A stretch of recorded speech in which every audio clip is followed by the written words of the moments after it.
You're tuning into Black and White Sports on YouTube. The no-holds-barred truth on sports. The main event starts now. All right, Black and White Sports supporters, we are going to talk about Deshaun Watson and Baker Mayfield. So we've got some Cleveland/Tampa Bay Bucs action to talk about here. And we're going to talk about Deshaun Watson first. As we know, there was a hell of a lot of controversy last week, a lot of head-scratching, a lot of what is really going on with Deshaun Watson. Of course, a $230 million fully guaranteed contract is what the Cleveland Browns, Jimmy Haslam, that organization gave Deshaun Watson, despite 25 civil lawsuits against him for what the Houston police deemed to be something involving sexual assault or something of that nature. Well, that's not what we're here to talk about, but the point is, you know, there was some writing on the wall that this might go amiss in some way. The other thing that was always concerning is the fact that Deshaun Watson took himself out of the running for the Browns as a team consideration, and it took that guaranteed contract to get him to come back around to the Browns. He wanted to go to the Falcons or the Panthers or the Saints. But if you remember correctly, he had dismissed the Browns as a possibility. So, about 2 hours before the game against the Ravens, which they got destroyed in, Dorian Thompson-Robinson was up to bat because Deshaun Watson, after an entire week of telling his teammates that he was going to play, assuring his teammates, I am going to play, he decided to not play. And Kevin Stefanski seemed very strange about commenting about the situation, like he praised one of the other players on the team for having played hurt. And I don't know, guys. This is headed down a really nerve-wracking, concerning road if you are a Browns fan. And we've got Baker Mayfield coming out, and he made some comments over the weekend with Pat McAfee involving, it was right before he was going to go on with College Game Day or something like that, maybe the day before. The Red River shootout was this weekend, and Oklahoma, Baker's alma mater, won that game. Well, he made some comments on the Pat McAfee show about, hey, why were you out of Cleveland? What happened in Cleveland? And Baker was like, hell if I know. Like, he's confused about it, just admitted he still doesn't get it. He played his heart out for the Cleveland Browns, injured most of the time.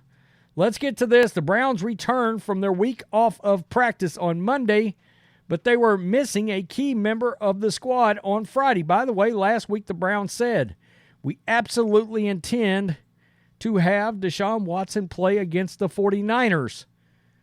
Well, not so fast.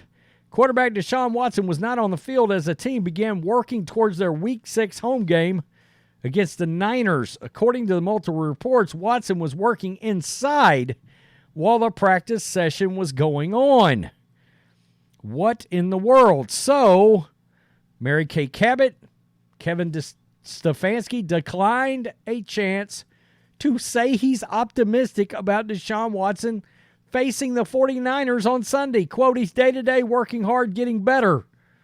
Well, wait a minute. I thought he was going to play, and this bye week was supposed to allow him to recover. Keep in mind, he was medically cleared by the Browns staff to play against the Ravens.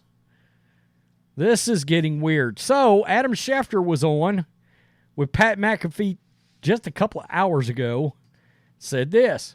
Cleveland Browns, their quarterback, Deshaun Watson, he missed last week with the shoulder in that bye week. What's his update going forward with the Browns? Well, Darius, it was interesting because the team felt like he was close enough to be able to play. Yep. He didn't feel comfortable enough. And I think probably part of that was that they did have the bye this week, and now they play the 49ers, who are riding, a 14-game winning streak. I don't think I'd be comfortable playing this week either, if you ask me. I think Deshaun thinks of it like, I want to go out there and play. I'd be surprised if he doesn't bounce back and play this week. I think with the week off, It sets him up to be back out there. They need him back out there. That was not the way you want to head into the bye week. And the rookie quarterback who was so impressive during the summer, that shows you that there's a difference between preseason and the regular season. And he has a chance to grow to be a good quarterback one day, but that's not today. And so they need Deshaun back. I'd be surprised if he's not back this week. Okay, so, and I've said I think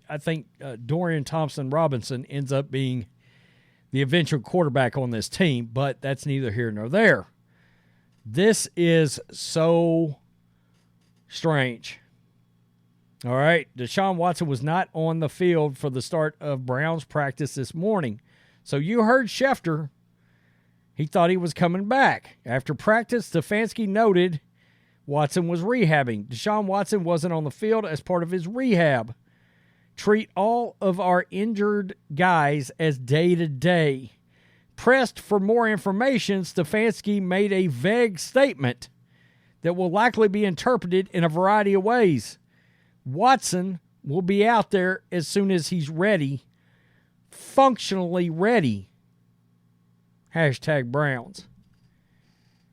I mean, that's really strange when you're talking about a player that Schefter believes is going to play against the Niners, but did not even come out for practice.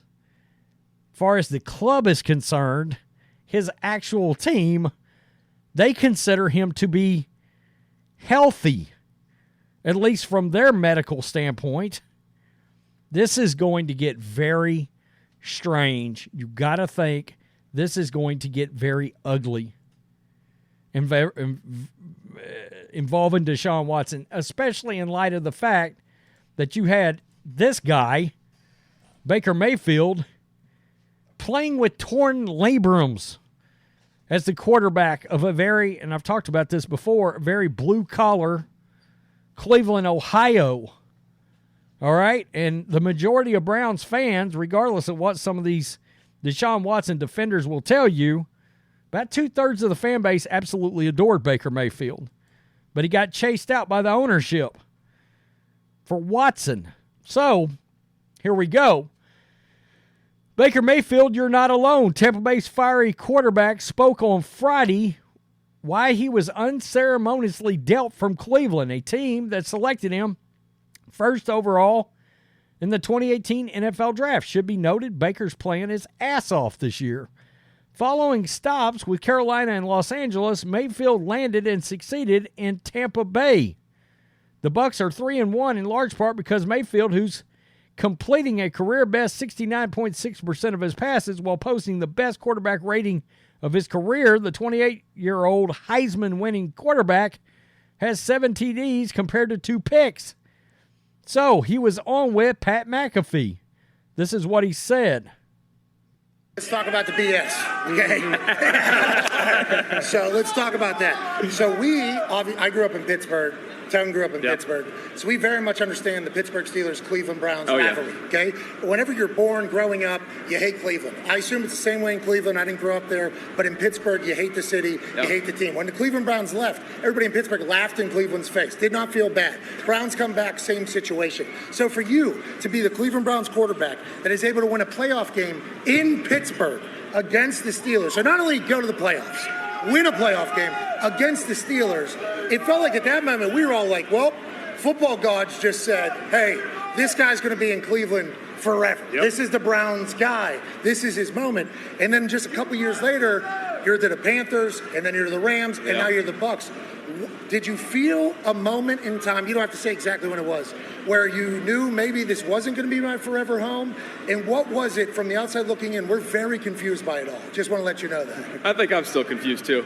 Okay. Makes sense. No, I think towards the end there, I played 2021 with a pretty much torn apart shoulder, and I was excited to be, get the surgery, get healthy, and get another shot to try and get back to that 2020 form. But that wasn't their plan, and I'm a firm believer everything happens for a reason. Now, the roller coaster I went on after that was a little bit nuts for me. It gave me a good perspective, being in Carolina, trying to be a good mentor to a couple guys, and just a different perspective on it. Take a step back, be a good leader, and then also at the same time, then going to LA, it was like, all right, looking at each other, I got a 5-game season here, let's make the most of it and pad the resume. Yeah, well, let's pad the resume quickly because the only thing we just lost.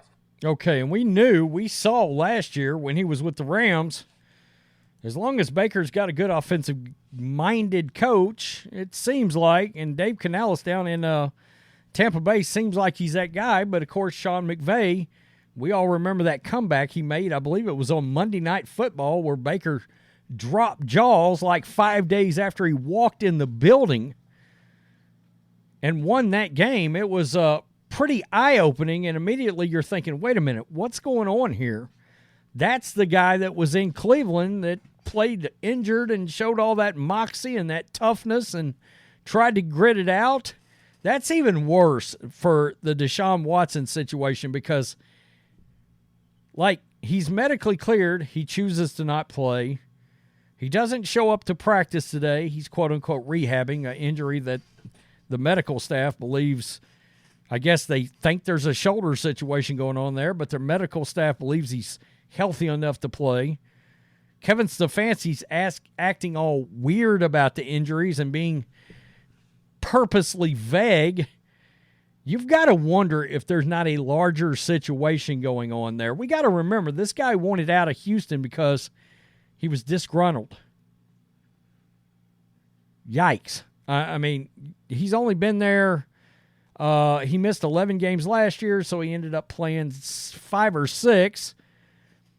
He's played, 3 games this year, missed the last game, hung out his fellow backup quarterback / rookie quarterback, hung him out to dry against the rivals in the Ravens, and now it looks like Schefter thinks he's going to play, but I think he won't play. And in fact, I saw something just a second ago. I don't know where I saw it, but number one, people thought. Okay, here it is. Jake Trotter. Stefanski said Watson didn't practice as part of his rehab, wouldn't comment on a chance of if he does or does not play against the Niners. So he was specifically non-committal to the Niners game despite a bye week and a full week of rest. Yeah, if you're a Browns fan, you got to be worried here. You do. And we'll keep watching it because this looks like this is going to be ongoing. You kind of got to wonder, is the drama going to ramp up in Cleveland involving this guy? By the way, I think your rookie can play. But it looked to me like that did not look like a game plan for Dorian Thompson-Robinson. It looked like a game plan for a veteran Deshaun Watson. Maybe they course correct, but against the Niners, good luck. Wow. Peace. I'm out. Till next time. Thanks for watching the show. Be sure to like, comment, and subscribe. Be sure to tune in next time on Black and White Sports.